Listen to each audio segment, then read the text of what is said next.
நம்ம சேலம்ல கேன்சர் ட்ரீட்மெண்ட்க்கு ஸ்பெஷலா இருக்க சண்முகா ஹாஸ்பிட்டல்ல ஃப்ரீயா ஒரு கேம்பெயின் நடக்க போகுது. என்ன கேம்பெயின் பாத்தீங்கன்னா, சிறுவர்கள் மற்றும் பச்சிள குழந்தைகளுக்காக சிறப்பு முகாம் நடக்க போகுது. இந்த முகாம் எப்ப நடக்க போகுது அப்படின்றத டாக்டர் பிரியதர்ஷினி மேம்டே கேட்கலாம்.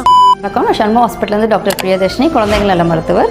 ஸோ நம்ம சண்முகா ஹாஸ்பிட்டலில் வர செப்டம்பர் 16th 21st வரைக்கும் evening 5 8 PM exclusive paediatric camp conduct பண்ணுறோம்.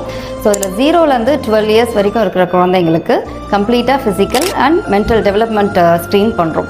ஸோ இதில் உங்கள் குழந்தைங்களுக்கு எதனா வளர்ச்சியில் குறைபாடோ, இல்லை வெயிட் சரியாக கூடலை, ஹைட் வளரல, நாள்பட்ட நுரையீரல் இல்லை குடல் சம்மந்தமான பிரச்சனைகள், நைட்டில் யூரின் போயிடுறாங்க பெட்லே, அந்த மாதிரி எந்த பிரச்சனையாக இருந்தாலும் நாம் அதை கன்சல்ட் பண்ணுறோம். இது இல்லாமல் 30% நம்ம பிளட் டெஸ்ட்டில் ஆஃபர் கொடுக்குறோம். So thank you. இதில் எல்லோரும் யூஸ் பண்ணிக்கோங்க. இந்த சிறப்பு முகாமை யூஸ் பண்ணி உங்க குழந்தைகளுக்கு எந்த ப்ராப்ளம் இருந்தாலும் ஃப்ரீயாவே செக் பண்ணிக்கலாம். உங்களுக்கு ஏதாவது டவுட் அப்படி இல்லைன்னா